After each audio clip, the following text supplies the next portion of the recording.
Olá, este é o Revista TST com as principais informações da Justiça do Trabalho.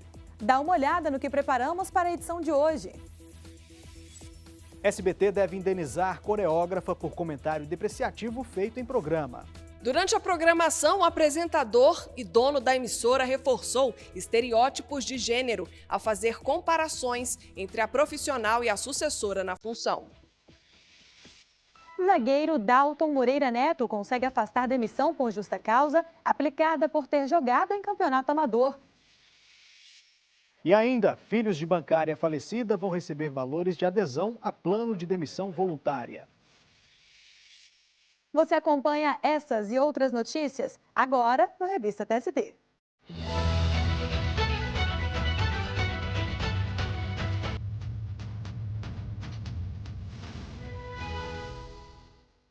A seção 2 de dissídios individuais concedeu mandado de segurança ao aplicativo 99 para cassar decisão que havia determinado a realização de perícia técnica no algoritmo do aplicativo da empresa. Daniel Vasques tem mais informações para a gente. Oi, Daniel. Oi, Luana. Oi, Anderson. O colegiado entendeu que esse tipo de perícia tornaria vulnerável a propriedade intelectual e industrial da empresa. O processo teve início com o pedido de um taxista de reconhecimento de vínculo empregatício com a 99. O trabalhador informou que se cadastrou na plataforma em 2017, mas foi bloqueado 3 anos depois. Para confirmar a alegada relação de emprego, o motorista requereu a perícia técnica no algoritmo da empresa. O pedido foi aceito pelo juízo de primeiro grau em Belo Horizonte. A determinação se baseou na ideia de que a definição da natureza da relação entre as partes depende da subordinação e que, no caso, seria necessário a verificação e o exame das formas de gestão algorítmica. A perícia técnica no código-fonte revelaria o contexto em que se dá a relação de trabalho intermediada pela plataforma. Dessa forma, seriam revelados dados como distribuição de chamadas, definição de valores a serem cobrados e repassados, restrições ou preferências no acesso e na distribuição de chamados, com base nas avaliações, na frequência das corridas e nas comunicações entre plataforma e motorista. O juízo de primeiro grau determinou ainda que o processo passasse a tramitar em segredo de justiça. A empresa impetrou mandado de segurança contra a decisão, mas o pedido foi negado pelo Tribunal Regional do Trabalho da Terceira Região, em Minas Gerais. O TRT entendeu que a medida teria amparo na Lei de Propriedade Industrial. Em recurso ao TST, a 99 sustentou que a perícia implica risco de danos irreparáveis ao segredo empresarial. O relator do caso na seção 2 de dissídios individuais, ministro Dezena da Silva, considerou não ser razoável obrigar a plataforma a revelar dados sigilosos. O ministro destacou ainda que a perícia no algoritmo da 99 tornaria vulnerável a propriedade intelectual e industrial em relação aos pontos de atuação e à identificação das correlações de dados de inteligência utilizados pela empresa. Segundo o relator, essa situação seria irreversível. A decisão foi unânime. Eu volto com vocês no estúdio. Tá certo, Daniel. Muito obrigado pelas informações. Bom trabalho para você. A gente muda de assunto agora para falar que estão abertas as inscrições para o 6º Encontro Nacional de Juízas e Juízes Negros. Com o tema História, Memória e Direitos, o evento vai ocorrer entre os dias 22 e 24 de novembro, na sede do TST em Brasília. Para se inscrever, basta apontar a câmera do celular para o QR Code que aparece na tela. E no dia 24, Anderson, vai ocorrer ainda uma nova edição do projeto Gente que Inspira. Dessa vez vão ser homenageados parlamentares negros e negras que fizeram parte da Assembleia Nacional Constituinte de 1988. Entre os nomes estão a deputada federal Benedita da Silva, o senador Paulo Paim e o ex-deputado federal Edmilson Valentim. E vamos fazer uma pausa e no próximo bloco você vai ver, SBT deve indenizar coreógrafa por comentário depreciativo feito em programa. A gente volta em instantes.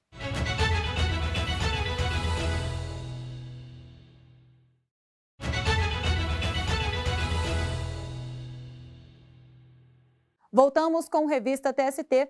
Vamos agora acompanhar as decisões de destaque das turmas do tribunal. Começamos pela 5ª turma.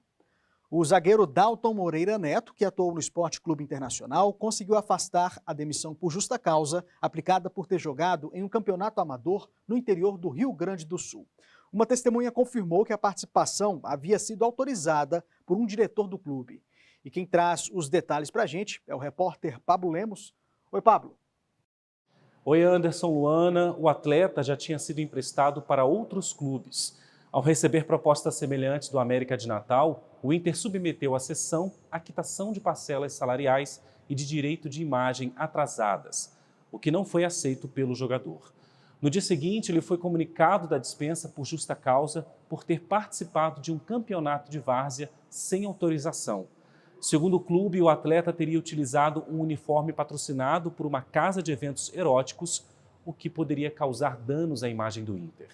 Mas uma das testemunhas disse que Dalton Moreira e outros jogadores considerados excluídos tinham obtido autorização para participar desses jogos por estarem perdendo preparação física. O Tribunal Regional do Trabalho da 4ª Região, no Rio Grande do Sul, manteve a sentença que havia revertido a justa causa. Para o regional, a pena foi desmedida em relação à falta cometida.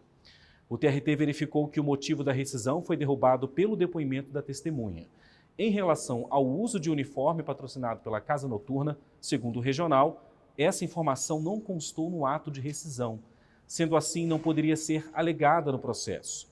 No Tribunal Superior do Trabalho, o relator do caso na 5ª turma foi o ministro Douglas Alencar Rodrigues. Ele observou que, diante da fundamentação do TRT e com base na consolidação das leis do trabalho, o caso não se enquadra como incontinência de conduta ou mau procedimento. Diante desse quadro, elidida a razão eleita, indicada para justificar a resolução do contrato, nós não podemos reconhecer transgredidos os artigos 482, letra B da CLT e 35, inciso 2º da Lei Pelé. Por fim, talvez o tema mais interessante, diga respeito ao direito subjetivo à indenização compensatória desportiva, porque o contrato de trabalho entrou em vigor antes do advento da Lei 12.395, que é de 2011, portanto, foi por ela colhido, e a extinção aconteceu, portanto, quando já havia previsão legal de estabelecimento dessa cláusula compensatória desportiva, que é devida ao atleta no contexto de dissolução contratual e motivada antes do termo final, portanto, do contrato, que é por prazo certo. A 5ª turma do Tribunal Superior do Trabalho, por unanimidade, rejeitou o recurso do Inter. Não é mais possível recorrer. Anderson, Luana, volto com vocês. Obrigado pelas informações, Pablo. Até a próxima. E o SBT foi condenado a indenizar uma coreógrafa por um comentário depreciativo feito durante a programação. Mesmo sem mencionar o nome da trabalhadora, o apresentador e dono da emissora reforçou estereótipos de gênero ao fazer comparações entre ela e a sucessora na função. A decisão da 6ª turma do TST levou em conta o protocolo para julgamento com perspectiva de gênero, recomendado pelo Conselho Nacional de Justiça. A repórter Michele Chiapa conta essa história pra gente. Oi, Michele. Olá, Luana. A coreógrafa contou que prestou serviços para o SBT durante 11 anos. Pouco tempo após ser dispensada, o dono da emissora, durante um programa ao vivo, a comparou com a nova contratada para a função. Conforme o processo, ele disse que a novata era muito melhor que a anterior, além de ter olhado a recém-contratada de cima a baixo. A coreógrafa descreveu a situação como humilhante e vexatória, já que considerou o comportamento do apresentador discriminatório e abusivo. Segundo a ex-empregada, o vídeo da cena mostrava uma conduta de objetificação do corpo feminino e, como permanecia na página do SBT na época, as ofensas continuavam a ser divulgadas pela internet. Em defesa, a emissora alegou que o fato não teve relevância social nem continha os elementos caracterizadores do dano moral. O Tribunal Regional do Trabalho da 2ª Região em São Paulo afastou a condenação por dano moral no valor de R$40 mil que havia sido imposta ao SBT em primeiro grau. Para o TRT, a conduta do apresentador não foi considerada grave o suficiente para causar dano efetivo à honra e à imagem da trabalhadora. O caso chegou ao Tribunal Superior do Trabalho. O relator do recurso na sexta turma, ministro Augusto César, lembrou que em 2021 o Conselho Nacional de Justiça criou protocolo para julgamento com perspectiva de gênero. Seguindo o documento, a Justiça do Trabalho deve analisar e interpretar as normas trabalhistas sob as lentes da perspectiva de gênero como forma de equilibrar as assimetrias da legislação. O colegiado acolheu os argumentos da empregada no sentido de que a fala do apresentador fazia clara menção à beleza e à juventude da nova empregada, atribuindo conotação machista e sexual à função. A sexta turma também verificou que, ao pedir reparação moral, a trabalhadora afirmou que a emissora priorizou a publicidade e a ironia em detrimento da dignidade da pessoa humana. O relator entendeu que a conduta foi um ataque à coreógrafa e que foram reforçados estereótipos. De acordo com o ministro, a Justiça do Trabalho não pode admitir a normalização de condutas abusivas praticadas pelos empregadores contra as empregadas. Ele reforçou que tais comportamentos devem ser não apenas desestimulados, mas duramente combatidos. Por unanimidade, a sexta turma concluiu que a manifestação se deu sob a ótica da objetificação do corpo feminino, reforçando estereótipos de gênero. Assim, o colegiado acolheu o recurso e restabeleceu a sentença, que fixou indenização por dano moral de R$40 mil. O caso transitou em julgado e não cabe mais recurso. Eu volto com você no estúdio. Luana. Tá certo, Michele. Muito obrigada pelas informações e até a próxima. E finalizando o nosso giro, os filhos de uma bancária falecida vão poder receber valores decorrentes de adesão a plano de demissão voluntária. A trabalhadora morreu antes da data acertada para o pagamento de indenização compensatória. A decisão é da terceira turma. A auxiliar de serviços administrativos do Banco Regional de Desenvolvimento do Extremo Sul havia aderido ao plano de demissão voluntária em maio de 2017, mas ela faleceu antes da data combinada para a rescisão contratual e para o pagamento da indenização. Diante disso, os filhos da bancária pediram à Justiça do Trabalho para receber os valores a que a trabalhadora teria direito. O Tribunal Regional do Trabalho da 12ª Região, em Santa Catarina, manteve a sentença que negou o pedido. Segundo o TRT, as condições estabelecidas para o recebimento da indenização prevista no PDV não teriam sido implementadas.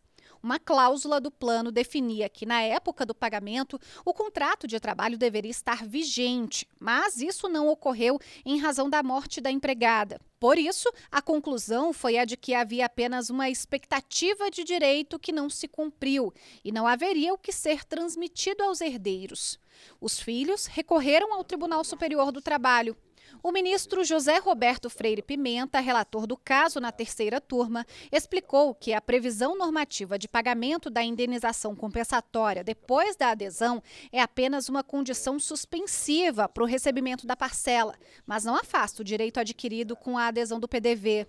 Com o reconhecimento do direito dos herdeiros ao recebimento da indenização, a terceira turma determinou o retorno dos autos ao tribunal de origem para continuar o julgamento.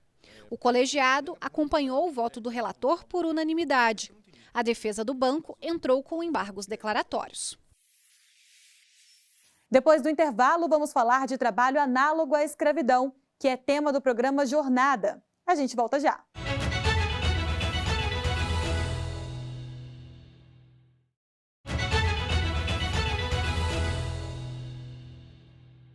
O programa Jornada estreou uma nova temporada. O primeiro episódio trouxe informações sobre racismo estrutural na sociedade brasileira. Foi possível fazer uma viagem ao passado para entender como o período escravocrata influencia até hoje as relações de trabalho no Brasil. E já tem novos episódios saindo do forno e vamos conversar agora com a editora e apresentadora do programa, Luma Soares. Oi, Luma, quais são os temas dos próximos episódios? Oi, Anderson. Oi, Luana. Tudo bem? Olá, pessoal. No segundo episódio da quinta temporada do Jornada, vamos falar sobre trabalho escravo doméstico. Você vai acompanhar histórias de mulheres que tiveram a identidade e a vida destruídas pelo anonimato forçado. O programa traz relatos de vítimas resgatadas de condições degradantes de trabalho, de jornadas exaustivas e de privação da liberdade.